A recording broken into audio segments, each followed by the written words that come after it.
የአብይ አህመድ አገዛዝ በራሱ የሚሊሻ ታጣቂዎች ላይ የድሮን ጥቃት መፈጸሙ ተገለጸ። ከ65 በላይ የአገዛዙ የሚሊሻ ሰራዊት አባላት በድሮን ጥቃቱ መገደላቸው ታውቋል። ሐሙስ ጠዋት በበለሳና በዋህግምራ ዞን አዋሳኝ አካባቢ ሳህላ ወረዳ ሰየም ድልድይ በተባለ ቦታ ላይ የሚንቀሳቀሱ የብልጽግና የሚሊሻ ሰራዊት አባላት ከሌሎች 40 ሰላማዊ ዜጎች ጋር በድሮን ጥቃት መገደላቸው በማረጋገጥ የአማራ ፋኖ ብሔራዊ ኃይል ሰሜን አማራ ቀጠና በላይ ዘለቀ እዝ ያደረሰን መረጃ ያመለክታል። በዛሬው ጥቃት 65ቱን የብልጽግና ሚሊሻዎችን ጨምሮ 105 ሰዎች በድሮን ጥቃት የተገደሉበት ክስተት በስካሁን ከፍተኛ ቁጥር ያለው ሰው በድሮን ጥቃት ሕይወታቸውን በማጣት የመጀመሪያው እንደሆነ ነው ለማወቅ የተቻለው። አገዛዙ ለራሱ ታጣቂዎችም ርህራሄ እንደሌለው ባመላከተው በዛሬው የድሮን ጥቃት ከ40 በላይ ሰላማዊ ዜጎችም አንድ ላይ መገደላቸው የተረጋገጠ ሲሆን የአማራ ፋኖ ብሔራዊ ኃይል በላይ ዘለቀ እዝ ሰሞኑን በተለያዩ አካባቢዎች ለፈጸመውና ከፍተኛ ኪሳራ ላደረሰበት ጥቃት የተወሰደ የበቀል እርምጃ እንደሆነ ነው ከእዙ ህዝብ ግንኙነት የደረሰን መረጃ የሚያመለክተው። አገዛዙ የራሱን ሚሊሻዎች በድሮን ጥቃት ለመግደል የወሰነበት ምክንያት በትክክል ያልታወቀ ሲሆን በስተት ነው ለማለት የሚያስችል አይደለም ሲል የበላይ ዘለቀ እዝ ህዝብ ግንኙነት ኃላፊ ዮሐንስ ንጉሱ ለአንከር ሚዲያ ገልጸዋል። ይህ በእንዲህ እንዳለ በተለያዩ የአማራ አካባቢዎች የሚካሄደው የህልውና ተጋድሎ ተጠናክሮ እየተካሄደ ነው። በወሎ ቀጠና ሰሞኑን በተደረጉ ውጊያዎች በርካታ ያገዛዙ ወታደሮች የተማረኩ ሲሆን ቁልፍ የሆኑ ቦታዎችም በፋኖ ቁጥጥር ስር መግባታቸው ተመልክቷል።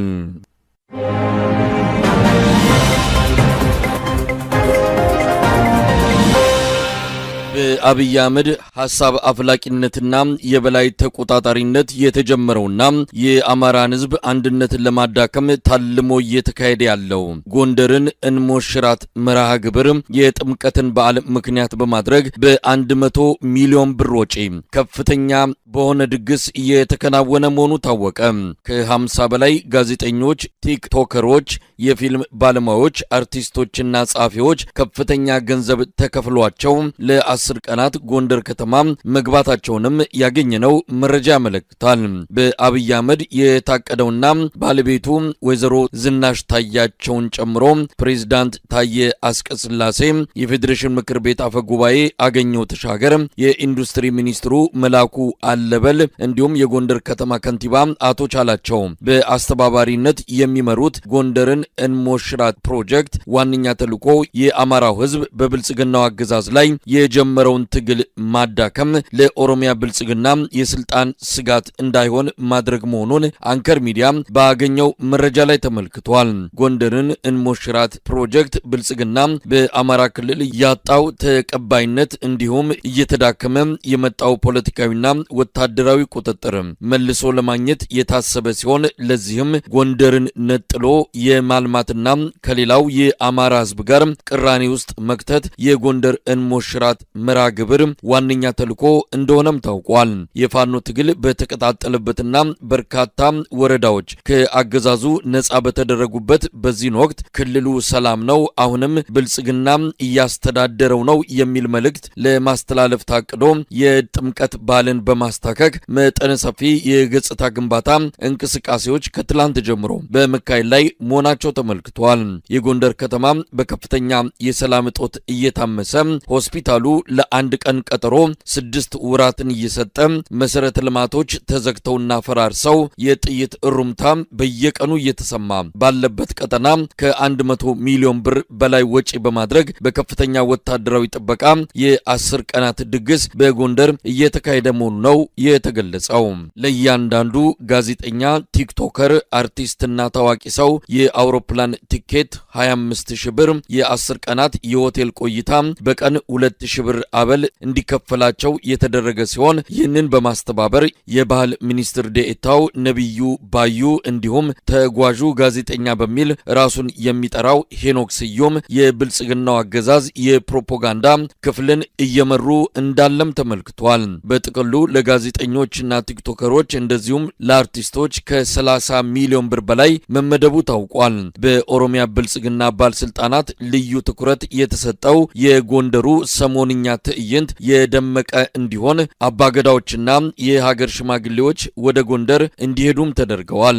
እናትዋ ጎንደር ለተሰኘው የሙዚቃ ኮንሰርት ከ20 ሚሊዮን ብር በላይ የተመደበ ሲሆን ድምፃዊ አስቻለው ፈጠነ፣ ድምፃዊ መስፍን በቀለና ሌሎች 3 ድምፃውያን የሙዚቃ ስራዎቻቸውን እንዲያቀርቡ ፕሮግራም ተይዞላቸዋል። ይህንን የሙዚቃ ድግስና የጎዳና ላይ ትርኢት የፊልም ባለሙያው ሰው መሆን ይስማው ከባለቤቱ ጋር እንዲሁም ትዕግስት ሲሳይ ከተባለች አርቲስት ጋር በመሆን እያስተባበሩት እንዳለም ተገልጿል። ሌላው የአጼዎች አዋርድ በሚል የተዘጋጀ የሽልማት ፕሮግራም ሲሆን በርካታ ሰዎች ለሽልማቱ ቢታጩም ብዙዎች ፍቃደኛ ሆነው ወደ ጎንደር እንዳልገቡ ነው የተገኘው መረጃ የሚያረጋግጠው። ለአጼዎቹ አዋርድ ከታጩትና ከተጠየቁት መሃል ፕሮፌሰር ኃይሌ ገሪማ አንዱ ሲሆኑ ፍቃደኛ ባለመሆን መቅረታቸው ተመልክቷል። ጎንደርን እንሞሽራት ፕሮጀክት አካል ለሆነው የሰሞኑ የጥምቀት በዓል ድግስ የአብይ አህመድ አገዛዝ ልዩ ጥበቃ እንዲደረግ በማዘዝ በድሮን በሄሊኮፕተርና በጦር አውሮፕላኖች የታገዘና በ10 ሺዎች የሚቆጠሩ ወታደሮች ጎንደር ገብተው ከፍተኛ ቁጥጥር እያደረጉ እንዳለም በደረሰን መረጃ ላይ ተመልክቷል።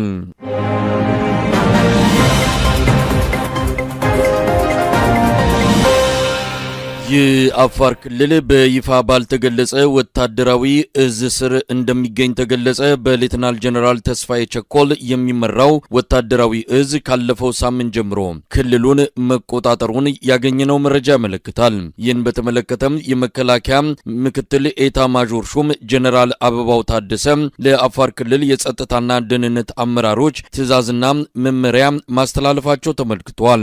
አፋር ክልል በሁለት ምክንያቶች በወታደራዊ እዝ ስር መውደቁን የሚገልጹት የአንከር ሚዲያ ምንጮች አንደኛው ክልሉ ከዕለት ወደ ዕለት ስርዓት አልበኝነት እየተስፋፋበት መምጣቱን፣ የባለስልጣናት ከፍተኛ የሙስና ተግባር፣ የክልሉ መምህራንና የጤና ባለሙያዎች ደሞዝ ካለመከፈል ጋር ተያይዞ አመጽ ሊቀሰቅሱ ይችላሉ የሚለው ስጋት ማየሉ ሲሆን፣ ሁለተኛው ደግሞ የአብይ አህመድ አገዛዝ የአሰብን ወደብ በጦርነት ለመያዝ ላለው ፍላጎቱ ማስፈጸሚያ እንደ አንድ የጦር ቀጠና ሊከልለው በማቀዱ እንደሆነ ለማወቅ ተችሏል።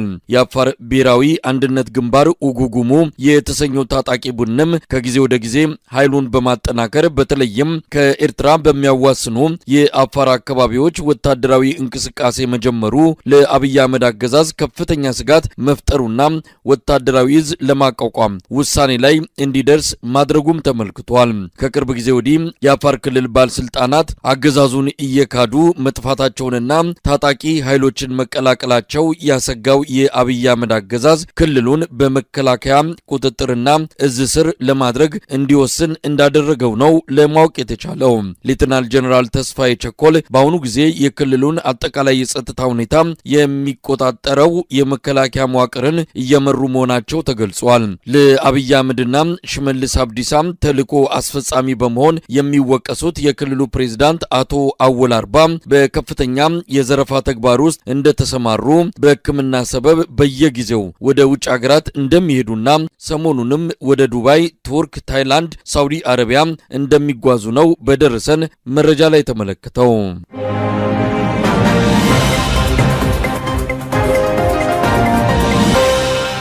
የኢትዮጵያ የኢኮኖሚ ማሻሻያ ፖሊሲ አደጋ ውስጥ መግባቱን የዓለም ባንክ አስታወቀ። ባንኩ ትላንት ባወጣው ሪፖርት ከአንድ ዓመት በፊት ተግባራዊ መሆን የጀመረው የማክሮ ማሻሻያ ፖሊሲ አሁን አጣብቂኝ ውስጥ ገብቷል፣ ትልቅ አደጋም ተጋርጦበታል ሲል ገልጿል።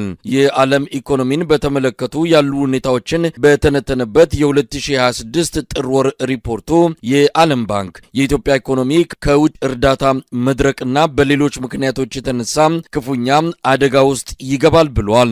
የባንኩን ሪፖርት በተመለከተ አንከር ሚዲያ ያነጋገራቸው የኢኮኖሚ ባለሙያ ዶክተር ዮናስ ብሩ የአብይ አህመድን አገዛዝ እጅ ጠምዝዘው የኢኮኖሚ ማሻሻያ ፖሊሲውን ተግባራዊ እንዲሆን ካደረጉ በኋላ ውጤት አለማምጣቱን ተከትሎ እጃቸውን በመሰብሰብ ከደሙ ንጹህ ነኝ ለማለት ያወጡት ሪፖርት ነው ሲሉ አጣጥለውታል። ትላንት የወጣው የዓለም ባንክ ሪፖርት የኢኮኖሚ ማሻሻያው መክሸፉን፣ ሀገሪቱ በከባድ የኢኮኖሚ ቀውስ ውስጥ እንደምትገኝ፣ ለዚህ ግን የዓለም አቀፍ የኢኮኖሚ መቀዛቀዝ ተጽዕኖ እንደሆነ ሰበብ አድርገው መግለጻቸው ጥፋቱ ተጠያቂ አይደለንም ለማለት እንደሆነ ነው ዶክተር ዮናስ ብሩ የሚናገሩት። በሐምሌ ወር 2024 ተግባራዊ የተደረገው የማክሮ ኢኮኖሚ ማሻሻያ ፖሊሲ ከፍተኛ የኢኮኖሚ ቀውስ እንዲፈጠር ከማድረጉም በላይ የኢትዮጵያን ብር የመግዛት አቅምን ከ300% በላይ እንዲወድቅ አድርጎታል።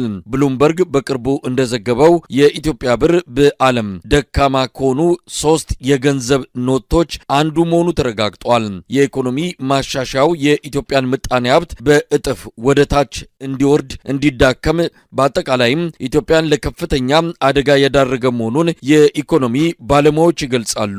በቅርቡ በወጣ አንድ የመንግስታቱ ድርጅት ሪፖርት በ2026 ኢትዮጵያን ለቀውስ ከሚዳርጉ ምክንያቶች አንዱ የፋይናንስ እጥረት እንደሚሆን መግለጹ የሚታወስ ነው።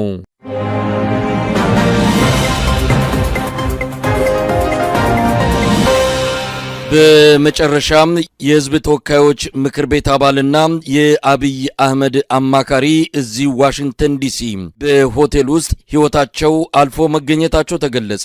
የተለያዩ የብልጽግና ባለስልጣናት በሚገኙበት የልዑካን ቡድን ውስጥ ተካተው አብረው እዚህ አሜሪካ ባለፈው ቅዳሜ የመጡት የምክር ቤት አባሉ ዶክተር ለታ ተስፋዬ ጁሌ ዋሽንግተን ዲሲ አጠገብ ክሪስታል ሲቲ በሚገኝ አንድ ሆቴል ውስጥ ነው ሞተው የተገኙት።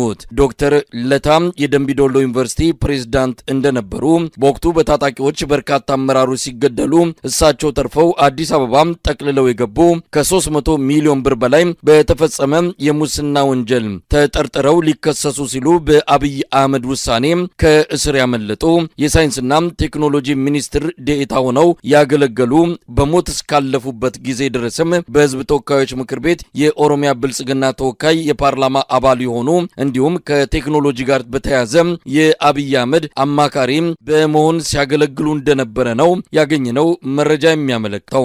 ዶክተር ለታ ተስፋዬ የአሜሪካን ጉዟቸው 3ኛ ዲግሪያቸውን ከመቀበል ጋር የተያያዘ እንደሆነ የሚገለጽ መረጃ ቢወጣም አንከር ሚዲያ ባገኘው መረጃ ዶክተር ተስፋዬ ወደ አሜሪካ የመጡት ከመንግስት ከፍተኛ ባለስልጣናት ጋር በመሆን ነው።